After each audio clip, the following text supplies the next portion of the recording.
हम सब के जीवन में बहुत से उतार चढ़ाव आते हैं और उन उतार चढ़ावों में हम अपने आप को किस तरह से प्रस्तुत करते हैं, हम उस समय कौन सा एक्शन लेते हैं और वही हमारी लाइफ का डिफाइनिंग मोमेंट बन जाता है। आज लर्निंग फ्रॉम अदर्स में मैं बात करूंगी एक ऐसे ही जुझारू महिला की जो कि एक छोटे से गांव से थी। नमस्ते, अर्चना शेयर्स में आप सभी का स्वागत है। आज कोई कहानी नहीं है बल्कि एक ऐसी महिला की जीवनी है जिससे हम बहुत कुछ सीख सकते हैं।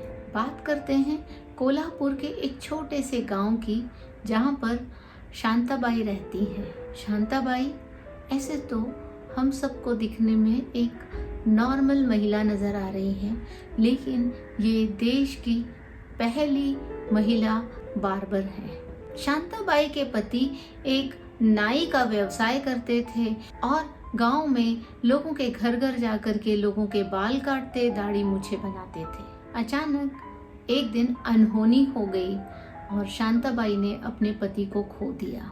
शांताबाई के पास पहाड़ सा जीवन था और उनके सामने सबसे बड़ी चुनौती थी उनकी छोटी छोटी 4 बेटियों को पालना पोसना। शांताबाई बहुत सोचने लगी कि अब वो अपनी बेटियों को कैसे पालेंगी और उनके पास 2 से 3 रास्ते थे। या तो वो अपने भाई पिताजी के घर जाती और दूसरों पर निर्भर हो जाती या गांव वालों की दया पर रहती। फिर उन्होंने सोचा कि मैं क्या कर सकती हूँ, तो उन्होंने पाया कि उन्हें तो कुछ आता ही नहीं है, क्योंकि हमेशा वो अपने पति के साथ ही रहती थी और उनको हमेशा सिर्फ बाल काटते और दाढ़ी मूछें बनाते देखा।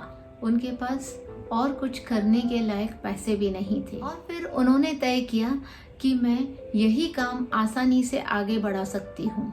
उन्होंने बिना सोचे समझे अपने हाथ में उस तरह उठा लिया। शुरू में उनके पास कोई नहीं आया, क्योंकि गांव वालों की मानसिकता एक महिला से कैसे दाढ़ी मूछें बनवा ले।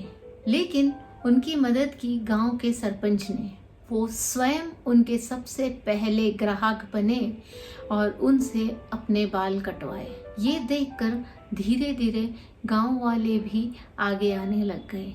अब शांताबाई का व्यवसाय थोड़ा बेहतर चलने लगा, लेकिन फिर उन्हें लगा कि सिर्फ बाल काटने और दाढ़ी मूछें बनाने से मेरे पास इतने पैसे नहीं आएंगे कि मैं अपनी बेटियों का लालन पोषण कर सकूं। तो उन्होंने जानवरों के भी बाल काटना शुरू कर दिए और शांताबाई की पहुंच अब दूसरे गांवों में भी होने लगी।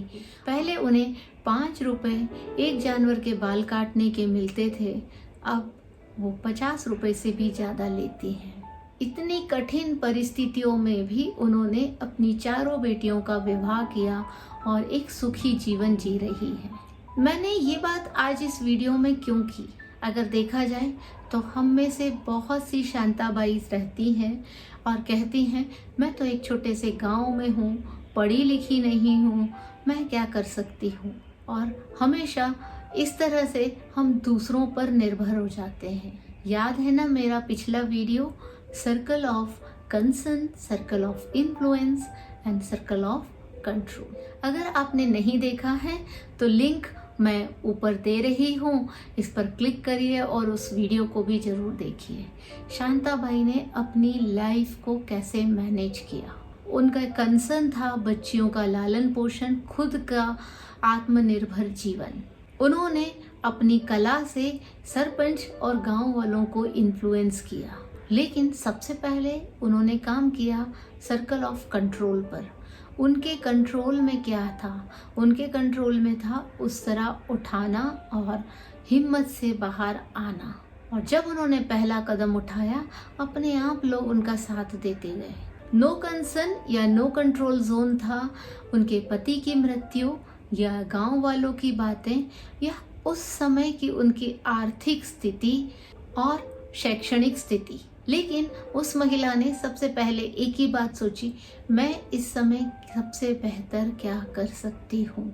हम सब में भी शांताबाई जैसी एक शक्ति छुपी हुई है, सिर्फ ज़रूरत है उस शक्ति को, उस हिम्मत को पहचानने की, और आप कठिन से कठिन परिस्थिति में भी आसानी से बाहर आ सकते हैं।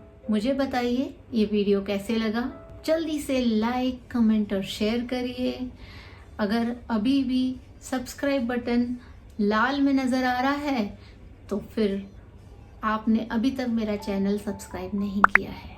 आपको मेरा चैनल पसंद आ रहा है ना, तो फिर देर किस बात की। आपके सर्कल ऑफ कंट्रोल में सब्सक्राइब बटन जरूर है। Please do it. Keep smiling, spread happiness and stay blessed.